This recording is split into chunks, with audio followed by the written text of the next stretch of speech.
It is Thursday, May the 16th, and this is WagerTalk Today. We are live every Monday through Friday, noon Eastern, 9 a.m. Pacific, and archived 24/7. So smash that like button and comment below, subscribe, and hit the bell for instant alerts here on WagerTalk TV. I am Steve Merrill, filling in for the Prez. He is in Las Vegas this week, and he will be joining my co-host Teddy Covers tomorrow on Friday. But I get Teddy for one more day here on Thursday, and we have a loaded show. Marco D'Angelo at the top, going to talk some baseball, but he's also a horse guy. Don't forget the Preakness is this Saturday, the second leg of the Triple Crown. So looking forward to getting some Preakness preview in a moment here from Marco D'Angelo after his baseball breakdown of his Pittsburgh Pirates and Chicago Cubs. We also have Ronald Cabang, basketball expert and database expert. Ronald's going to talk about that huge Nuggets-Wolves Game 6 tonight of the NBA playoffs, and he also handicaps the WNBA, and you might want to pay attention. He was number one last season in the WNBA, and he's already off to a 4-1-1 start this year. And we're also going to talk a little bit about his matchup sports database, which he uses for both NBA and WNBA. So stay tuned for that. Teddy's going to take a deep dive look at the NFL schedule, which just came out yesterday. Very interesting segment there and what bettors learned. And also a little big game breakdown from Teddy on Dodgers, Reds. And then, of course, we are going to finish it off with Kyle Anthony, fight expert. Kyle's going to look at a couple of the UFC matchups in Vegas for Fight Night this weekend. So lots of sports, a lot of content, a lot of free plays coming up for you here on Wager Talk today. Let's get right to it with one of the co-founders of WagerTalk.com, Marco D'Angelo. Marco, you've got your Pirates gear on. We're going to talk about the Pirates, but just be warned, Prez is in town. Lawrence is in Vegas. Although I believe you knew that. Yes, I did, trying to avoid him as much as I can, but I'll actually be on the Strip tonight. I know Prez is in town to see a concert. I'm going to a concert myself tonight. I like my choice of music better than the Prez, as I'm seeing Pearl Jam tonight. Ooh, good choice. Let's talk a little MLB for today. Your Pittsburgh Pirates in Chicago at Wrigley Field against the Cubs. Right now, looking at the Wager Talk live odds screen, it's been all Pirates money this morning. The Cubs, minus 118, I'm seeing, minus 117. We're getting close to even money on Pittsburgh. Total 7.5 juice to the over. Sharp money on the Pirates. Do you agree with that move? Do you disagree? Talk to me about Pittsburgh and Chicago. Well, Teddy, you know I'm not a homer. I go against my hometown team as much as I go with them. And this is a spot where I am going to go with them. And hence the outfit today, sporting the Pirate throwback jerseys. And this is a spot where the Pirates just have a big scheduling advantage, in my opinion, in this game. Let's start off with the fact that the Cubs are returning home from a road trip. You know how I feel about that. Teams returning home. I like to look for spots to jump in front of them. Both teams played yesterday, but there's a big difference, and both have to travel to tonight's game. Pittsburgh's traveling from Milwaukee. That's a short jaunt from Milwaukee to Chicago, where the Cubs are returning from Atlanta. Now, to make that even worse, the Pirates played an afternoon game at 1:10 Eastern yesterday. The Cubs played last night a 7:10 game. Then had to fly back home to Chicago. So another huge edge for the Pirates. They got to get into Chicago early in the evening last night, rest up for tonight's game. Now let's look at the starting pitching. And we see that the Pirates send Jared Jones to the mound. He's made 8 starts for the Pirates this year. All 8 starts, he's given up 3 runs or less. In fact, in 5 of those 8, he's given up 2 runs or less. He's pitched very well for the Pirates. On the flip side, the Cubs are going to counter with Justin Steele. Now, he made 1 start at the beginning of the season and was injured, was on the shelf for over a month, came back. In his first start back, he pitched well. But then in his second start back, which was last Saturday, and against these very same Pittsburgh Pirates, he was absolutely lit up. Gave up 3 home runs, 6 runs, and just 4 innings of work. Now he's got to come back from Saturday, pitch on Thursday against the same Pirates. I can't back him in this spot. So what I am looking at, we've got a big pitcher's edge. We've got a big scheduling advantage. I'm going to take the Pittsburgh Pirates. And since I'm making this play based so much on the 2 starting pitchers and the fact that I'm not fond of the Pirate bullpen, I'm going to make it a first 5-inning wager. Take the bullpen out of the equation. Give me the Pirates first 5 innings tonight. So the Pirates are, I mean, all your points are 100% correct, Marco. It's just spot-wise, it stands out for Pittsburgh. But Pittsburgh's 10-23 in their last 33 games, right? This is a bad baseball team again this year. They're finding ways to lose.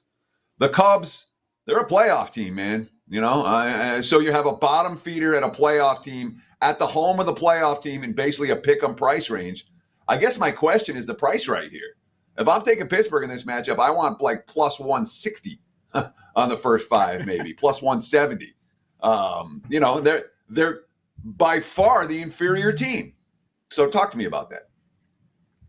Well, that's why I saved a couple for the rebuttal, my friend. Just you'd come at me.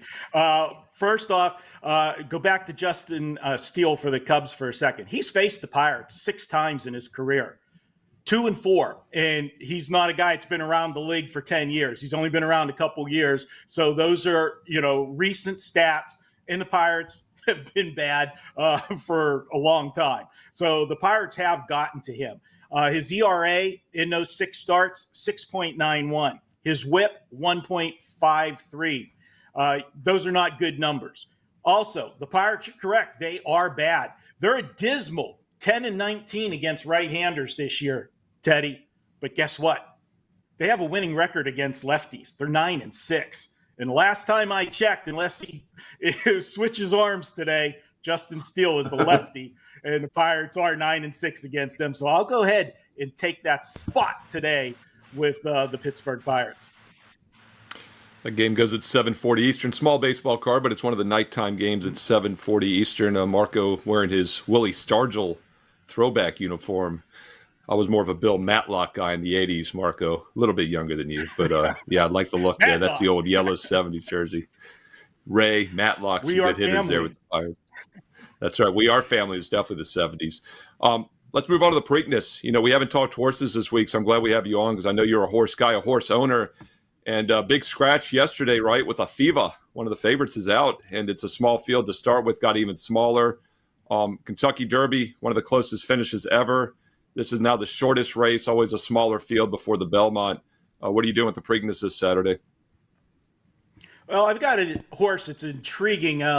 Long shot price. I mean, not super long, but 8-1. I'll take that. And we're going to take a look at number 8, Tuscan Gold. And this is one of those ones where, looking and reading the form, this is a horse that is improving by leaps and bounds. He's only had 3 career starts. But I'm going to read a little more into just the racing form, and I'll tell you about the racing form. But let's start with the movements of the trainer. Chad Brown is the trainer of Tuscan Gold. He's also the trainer of Sierra Leone, the horse that finished second by a nose in the Kentucky Derby. Now, up until from the Kentucky Derby till the Preakness, until last weekend, he hadn't made his decision what he was going to do with Sierra Leone. He decided to skip the Preakness with Sierra Leone and point towards the Belmont in 3 weeks. When he made that decision, last Saturday, Tuscan Gold was entered in New York in the Peter Pan Stakes, which would have been a much easier race for Tuscan Gold. He decided to scratch Tuscan Gold out of the Peter Pan and move him to this race, the Preakness, this week. That's a bold statement from the trainer telling me that he likes Sierra Leone for the Belmont and he thinks Tuscan Gold is good enough to win the Preakness. Now, going back to his current form, this horse only has 3 career starts. He raced once as a 2-year-old. It was an educational race. He finished 4th in the race, and then they quit with him. And he raced him in November just to get him that foundation at 2 and a little bit of experience. Rested him up for 2 months, brought him back to start his 3-year-old campaign, and broke his maiden right out of the gate, an easy win. Off of just a maiden victory, they put this horse in a stake race right off the bat, and he raced against some of the best. Catching Freedom was one of the horses he raced at in that race, and he only got beat a length in that, only his 3rd career start. Here's the key, though.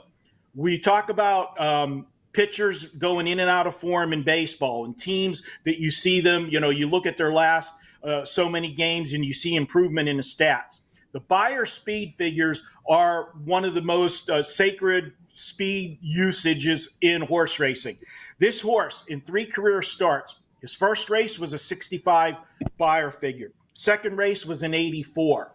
And then he jumped to a 95. This horse is gaining speed, experience by leaps and bounds. 95 puts him right there with these other horses. And the horse that won the Derby is the only horse in the race that has 2 triple-digit Beyers, 100 and 101. This horse is right there with only 3 career starts. If he takes one more step forward, which young horses do, this horse can light up the tote board. He's going to be in a smaller field, only 8 horses in this race. I look for Tuscan Gold to run huge on Saturday at a price. Tuscan Gold at the plus price, 8-1 at the current odds for the Preakness Stakes this weekend. Marco, the Derby's a 20-horse race. The Preakness this year is an 8-horse race. Completely different handicap, correct? How do you deal with a bigger field versus a smaller field when you're talking about going through horse by horse and figuring out who has a chance to actually win this thing?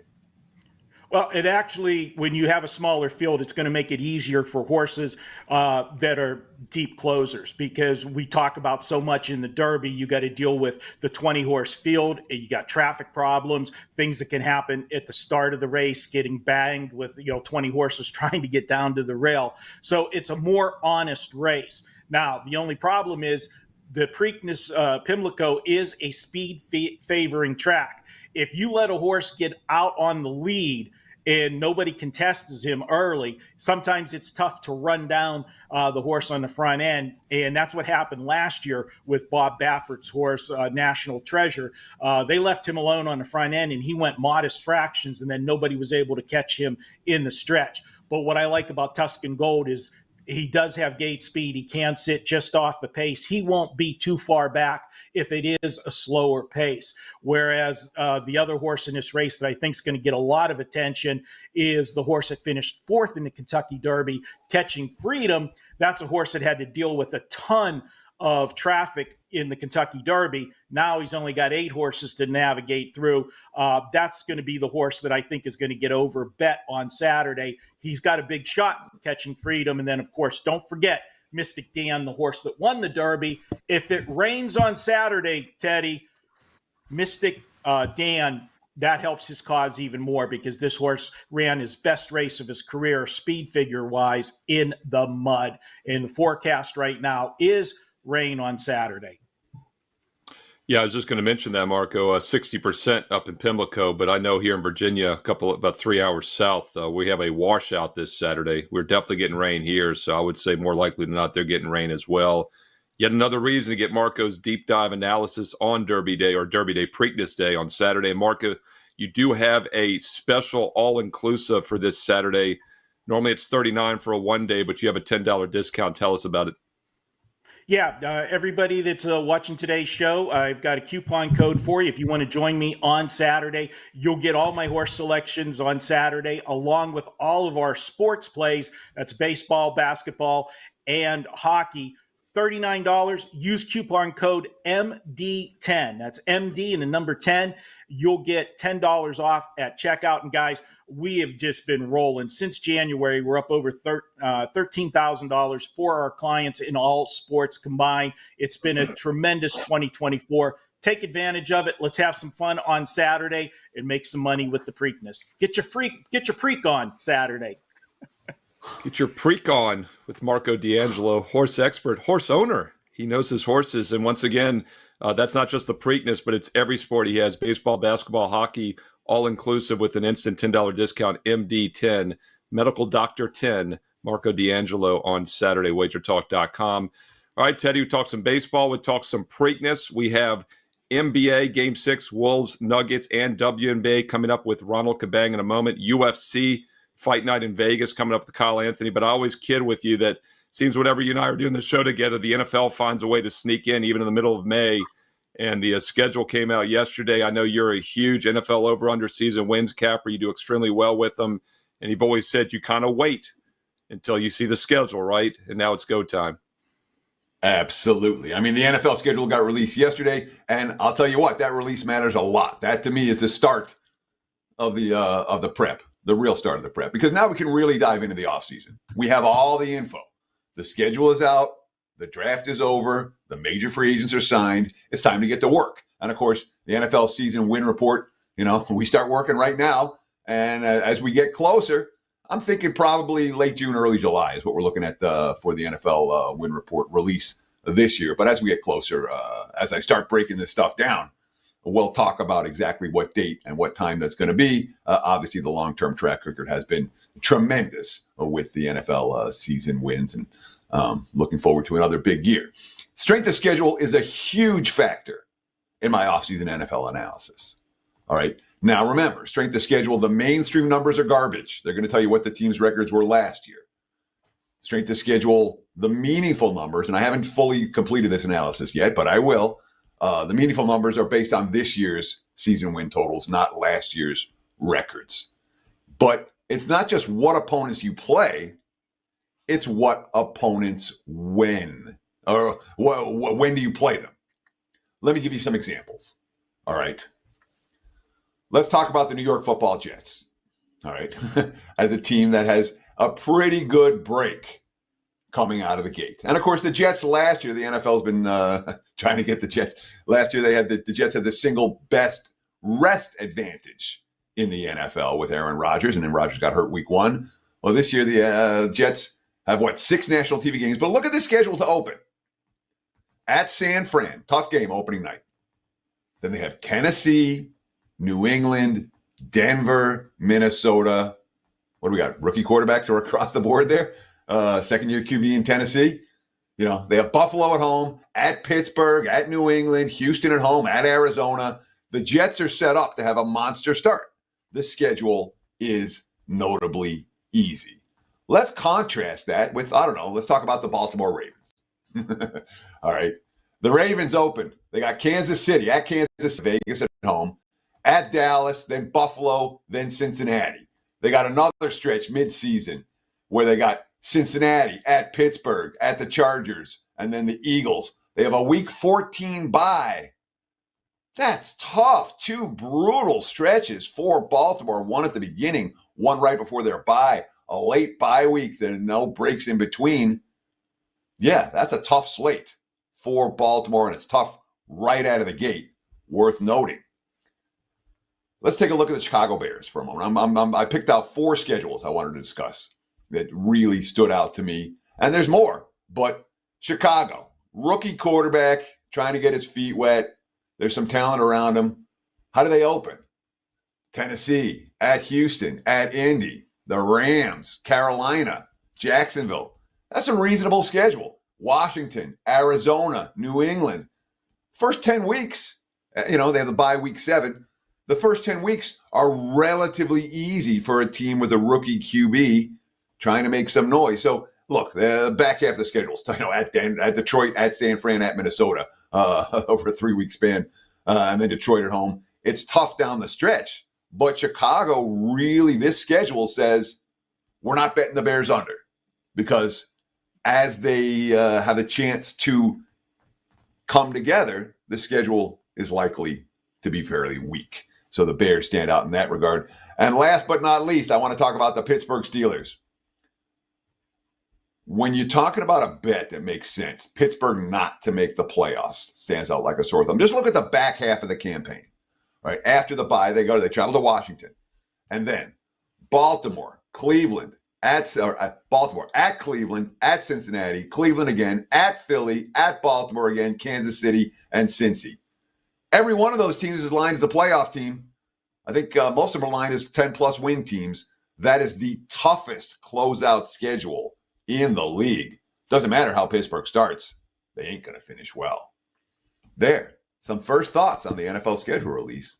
There'll be much, much more as time goes by and as we get a chance to really dive into this stuff. But first thoughts, you got them. Teddy Covers, NFL expert, and once again, keep an eye out for his season over-under wins report. He said late June, early July, the next month or so.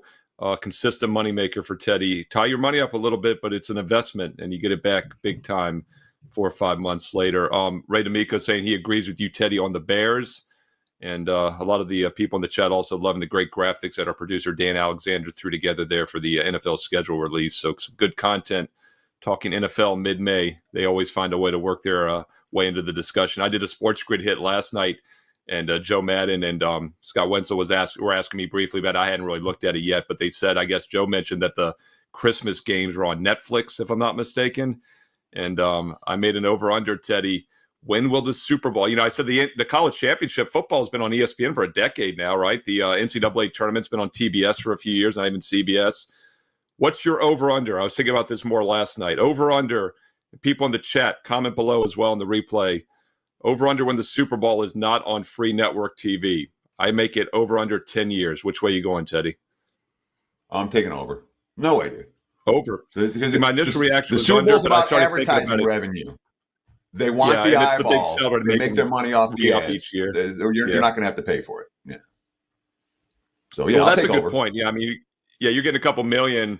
You don't need to make a subscription. I just don't know if Netflix or Amazon could spend enough to steal it away, because it's also the deal with the networks is they get it every third year, and that's what keeps CBS, Fox coming back and buying the packages basically to show the regular season as well. But once again, viewers in the chat, over under 10 years when the NFL will not be on one of the major free networks. Teddy is taken over. Comment in the chat. Replay also the comments below. We read them. We reply back. Great breakdown of the NFL schedule release. All right, let's get back to some basketball. Ronald Cabang is here. Going to look at some WNBA in a moment. Also talk about a database. He has a matchup database and matchup reports you can use as well. But first, Ronald, we got to talk about this Game 6 tonight. Teddy does a wake up and win report. I do a daily NBA video, so we got some content already on the game. I'll be back at 4:15 Eastern with Joe Ranieri, breaking it down in depth. We'll be taking live questions also in the 4 o'clock hour. But, Ronald, I want to get your take on this. Game 6, T-Wolves Nuggets. 6 days ago, less than 1 week ago, Minnesota was a minus 500 favorite to win this series. Is that not insane? 6 days ago. Yeah, and now they've lost 3 straight. Their back is to the wall. They haven't been able to stud. The best defensive team in basketball has allowed the Nuggets to shoot over 54% in 3 straight games. What are you doing with this game tonight? Really interesting matchup. Yeah, for me, it's really tough from a side perspective. To me, I feel like you would want to see Minnesota bounce back here in some type of way. It seems like wherever they play, however they play in whatever matchup that goes, they're really strong defensively. The other piece of it is too, this matchup specifically has been a really slow-paced matchup between these two teams. If you look at the last 3 games specifically, the Wolves, the reason why they struggle, they're actually struggling on both sides of the ball. They're both on the defensive side and on the offensive side of the ball. But some things that are leading to it is the fact that the Nuggets are creating a lot of turnovers, and they're getting a lot of points off of those turnovers, which in turn, obviously easy buckets for them. So it's tough for the Wolves to really get back and play some set defense in that aspect. But Jokic in general is just cooking the defensive player of the year. That opens up the perimeter, and that's the reason why, if you look at the last 3 games, the Nuggets have been really efficient from the 3, right? Whether it's the corner or above the break, they've been really efficient. The Wolves, after that game, after Game 5, you can kind of look at it and see they just look and sound defeated. Cat was hobbling off of the court. Ant's voice didn't have any confidence that he did within the first 2 games of the series in those post-game interviews. And from a trend perspective, so I'll try to put all this stuff together, but from a trend perspective, I look at round 2 specifically, Game 6s and 7s. They're typically under games, 24, 9, and 1 to the under during that time frame. And if you look at the road dogs in that situation, they're actually 8-5 straight up, 9-4 against the spread. So that kind of points towards the Nuggets to finish it off today. And dogs that are 4 or less are 3-0 straight up and against the spread. So just kind of breaking it down from the beginning to the end.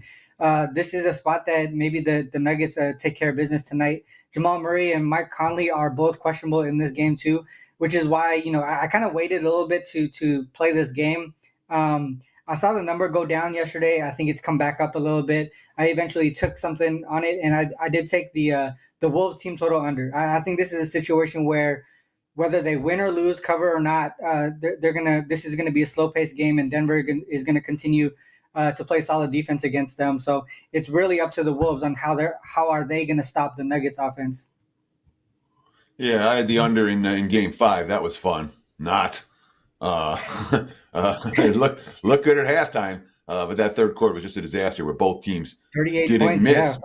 yeah. And but does Mike Conley matter for this at all? Conley's still listed as questionable. Does Conley playing or not playing have any effect on your opinion of A, whether you think Minnesota will be able to survive tonight, and B, whether their team total goes over or under? Does Conley is that an impactful injury in any way? To me, I think just his experience, his leadership is huge on the court, right? Just being that guy that can lead this team as far as where to be in different situations. And as a point guard, that's kind of your role, right? Mike Conley is that guy. He's gonna tell people where to go. He's gonna bring that leadership, the effort on that side of the ball. Whenever things go down, he's that guy that goes to end, just tell, hey, calm down and do this, do that, whatever it is. And those guys look up to him. So whether he's on the court or not, I think he still has that effect because he'll be on the bench and yelling out and all that stuff. But from a total aspect, I do think that he controls pace. He's one of those guys can make those clutch threes when they need it the most. So I do think that they would need him to win this game, right? For the most part. But when it comes to betting the team total on the Wolves under, I'm not too sure that it does affect that part of it. The outcome, yes, win or loss. I definitely do think that he makes an impact. But from a betting perspective, no. Really from the interesting move. Team total, yeah. Well, from a team total perspective. Yeah. Yeah, I was going to say, speaking of the game total, though, it's been a really interesting move. Yesterday afternoon, I started analyzing this game, and I seen, it's gone from 204.5 down to 204. I do my video late last night, which gets posted this morning, and it had gone down to 203. And now it's back up to 205. Jamal Murray was listed as questionable. I expected him to play. So maybe this has something to do with the injuries as well. Conley, if you look at his net numbers on and off the court this year, it's been pretty neutral for the T-Wolves. But the total definitely been jumping around. But like Ronald said, these elimination games, 6s and 7s, especially quality teams, have trended under in recent years. All right, Ron, great talking NBA, but the WNBA started as well this week. It's going to probably be the biggest and most bet WNBA season in history. So many legal sports books around the country, and obviously Caitlin Clark factor. It's funny. The Wizards are a couple hours north of me, and I went and checked prices the other day to see, when the key teams are coming here. Not surprising when they play the Aces in it's June. It's on a Saturday. It's like 150 is the cheapest ticket already. The Indiana game's in the hundreds. But Chicago's actually the most expensive ticket in a lot of markets, which I think would surprise some people. I thought you'd find that interesting. The Chicago Sky, obviously, with the LSU rookie, also getting a lot of love. Give us your thoughts on the WNBA, how you handicap it compared to the NBA, and then we have a huge game tonight. We get Caitlin Clark's Fever at home against the Liberty, national TV.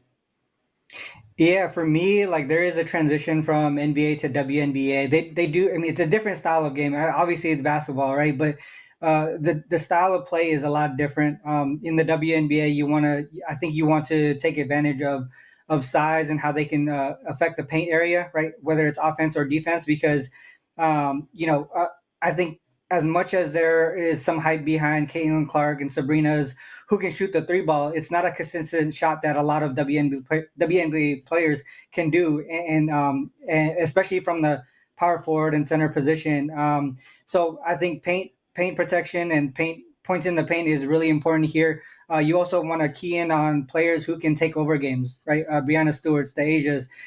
Yesterday you seen Ryan Howard. These types of players on these teams. You want to key in on those types of players as well. So I think for the most part, I mean, a lot of things are the same, right? The game is the same, but the style of play is different. You have to differentiate between the two. So let's talk Liberty and Fever for tonight. Right now, look at the WagerTalk live odds screen. I'm seeing the Liberty taking money. 8.5s popping up on the board. There's a 9 out there. No, that just got bet down. It was a 9 out there momentarily, but it was an off-market number, and it's gone. 168.5, 169 the total for this. How do you break down the Liberty and the Fever? Yeah, obviously, Steve mentioned the hype behind Caitlin Clark, and obviously she's huge for the W, but I think she still needs to make that transition to pro ball. I think you saw that game against the Sun in game 1. I had the Sun and the under in that one, just expecting the team to have some early struggles. And obviously, the Sun are one of the best defensive teams in the league, right? And Caitlin Clark's inexperience and the target on her back, that kind of led her to turning the ball over 10 times in that game against the Sun. I didn't expect 10 turnovers, but I did expect her to struggle in that aspect. The Liberty, in my opinion, I think their defense is, obviously they're one of the better teams in the league. They're one of the more known teams in the league because of the players that they have. But defensively, I think they struggle to stop guards. And that kind of showed last season, especially in the playoffs. But I think Caitlin Clark's going to have a better and more efficient offensive game today. So that part, obviously scoring is not going to be an issue for her. She did score 20 points. She's not going to have an issue with that. But I think the Sun and the under in that game was the right play just because of how physical that team is. The Liberty's guards are not physical. I think Caitlin Clark, like I said, is going to have a great offensive game. I think that the Liberty this season is a better matchup for the Fever. The Liberty's defense with Sloot, she's a lot slower. She's a lot smaller. And some of the other players too. I think if they go and have someone like Laney or Thornton to guard her, that's going to open up stuff for the bigs that they have, Boston and Nalissa Smith. And I think a lot of people really expect Aaliyah Boston to have a big upside with Caitlin Clark coming into play. But I think Nalissa Smith has the bigger upside. She's able to spread the court, hit the three ball, and also score in the paint as well. So for me, I think Nalissa Smith is really the second player, not Aaliyah Boston.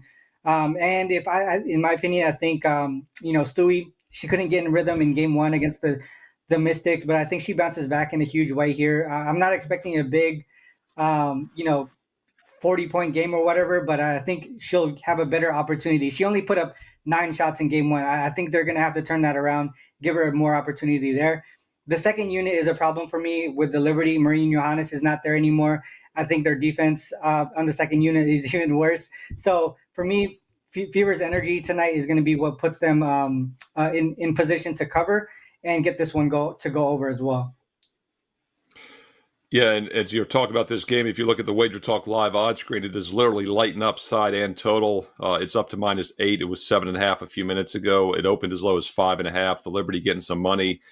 Total's been bouncing around. Opened 173.5 down to 68.5. Now it's back up to 169. So both side and total 12:30 Eastern are lighting up on the live odds screen, and the WNBA is on the WagerTalk live odds screen. And Ronald, I want to quickly ask you about your database, also your matchup database, that you have a new website.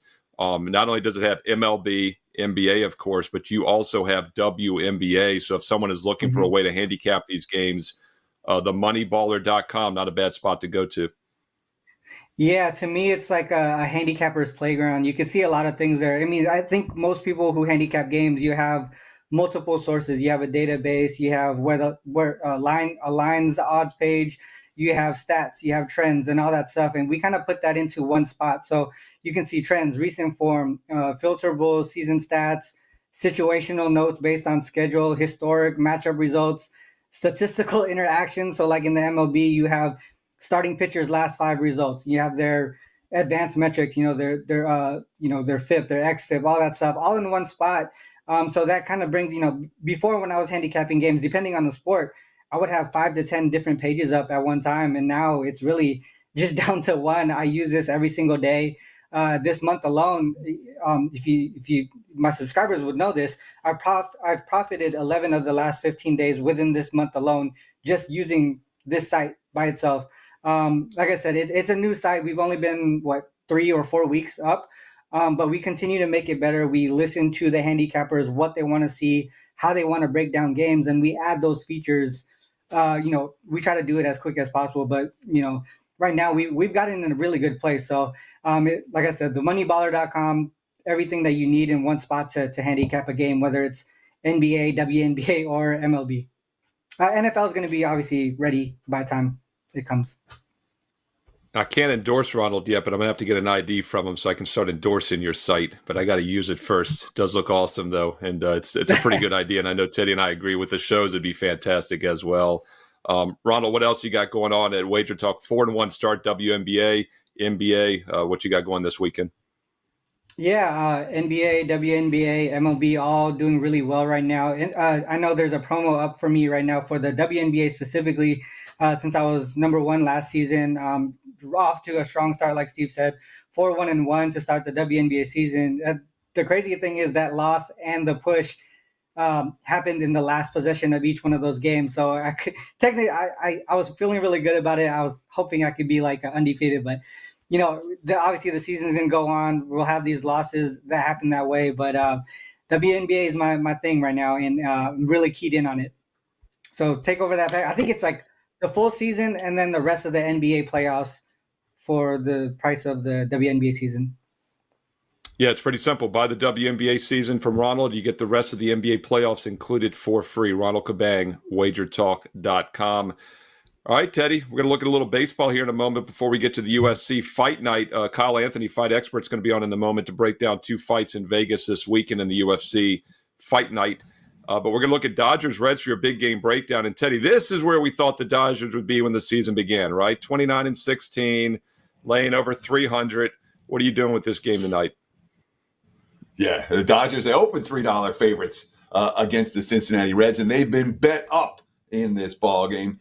Sharp money. This isn't the public. Sharp money thinks the Dodgers were worth laying 3-1 against Cincinnati. Now I'm seeing as high as minus 330 on the WagerTalk Live odds screen. 320, the prevailing number. Total has been bet down from 8 to 7.5. I like the under. I'm going to make a case for the under here. And really debating full game under versus Reds team total under. I wouldn't argue with splitting your wager between the two. I don't think Cincinnati's going to score a whole lot tonight, to put it mildly. I mean, it's been a real bad road trip for the Reds. They didn't play well before the road trip. 13 May games, 35 runs scored for Cincinnati. Their high output's been 6 during this span. No offensive outburst games. And they've averaged less than 3 runs per game. Scored just a single run in Arizona yesterday. And now they're going against Tyler Glasnow, who is no joke. And it's Tyler Glasnow with an extra day of rest. And it's Tyler Glasnow with an extra day of rest. And basically the Dodgers' entire bullpen behind him is rested and ready. After they brought up a couple of guys yesterday, they ended up pitching the whole game for L.A. So Cincy's lineup's not working. They're going up against an ace. The bullpen behind the ace is ready. I don't think the Reds are going to score a whole lot tonight. Cincy team tunnel 2.5. No argument with the under. That being said, Dodgers aren't exactly tearing the cover off the ball right now. They had one good game in San Fran, but shut down again last night. Couldn't get a hit with runners in scoring position. Left a whole lot of men on base. Ohtani and Betts at the top of the lineup are hitting. The rest of the lineup, not so much. So you want to go full game under 7.5. No argument here. The sharp money's poured in that direction already. Reds team total under. They both make a whole lot of sense to this better. There's your big game breakdown. Back to you, Mr. Merrill. Once again, that Reds team total is 2.5 to the under. The game total is 7.5 to the under. Teddy covers big game breakdown, MLB style. All right, we've talked some basketball, horses, baseball. Let's talk some UFC. Fight Night is in Las Vegas this weekend, and we have our fight expert from WagerTalk.com to break it down. Kyle Anthony, welcome to the show. Start me off with an underdog. Give me an underdog that has some value this Saturday. All right, so we're going to talk the main event of the evening, and that is between Edson Barboza and Lerone Murphy. Now, both of these guys are predominantly going to be strikers. They're guys that want to go out there, sling the leather, and that's kind of been their path. But I do think there is a situation here where we're going to be seeing a lot of wrestling, or maybe not a lot, but we're going to see some here. You do see Lerone Murphy mixing it up a little bit more over his last 2 fights, had 4 takedowns. He even had in his last fight against Josh Kulabau, he went 3 for 4 on takedowns, 8 minutes of control time. So he definitely starting to utilize that, slow down his opponents, and just really mix it up. Now, a lot of guys don't want to really stand and bang with Edson Barboza, elite level kickboxer, all these great things, but also the fact that, Edson does have a 75% takedown defense rate. I do think that can hold up here, so I do think this could play out more on the feet. And the one thing about that is that also that it Barboza will have the advantage on the feet, but I also think he can offensively wrestle here. He was 3 for 4 on takedowns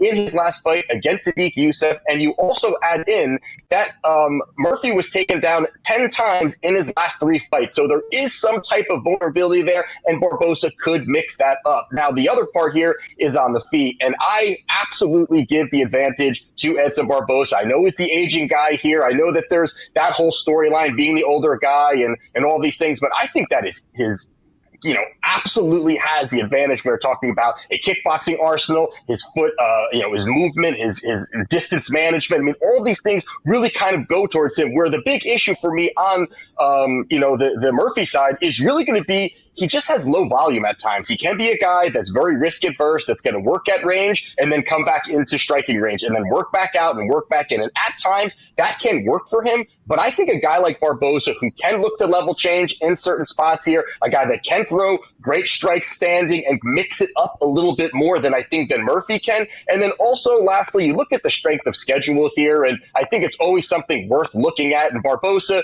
we know what he's done over the last 10 years to spot some of the best guys in the division, and won some, lost some, but has definitely looked good. But you look at really, what Murphy has fought here. This guy is really supposed to be the next big thing, undefeated prospect, and he had some debatable fights. Gabriel Santos, this was a fight I actually thought he lost, and he ended up eking that fight out, gets the victory there. Makwan Amirkhani, he lost the first round and then comes back and does win, so credit to him there. But even the fight against Douglas Silva de Andrade, I'm not that high on him at all. That was another low volume, very, very close fight. So in this spot here, this is a big step up in competition for Murphy. I think that Edson has all the advantages when you're talking about the striking on the feet, the volume pushing forward. So I do like Edson Barboza at that short underdog number there. Now, I wasn't sure if you were going to be able to give analysis without Prez buttering you up and telling you how beautiful you are before you start. This is smoother. This is smoother. Yeah. It's odd with the Prez not flirting with you throughout the course of your segment.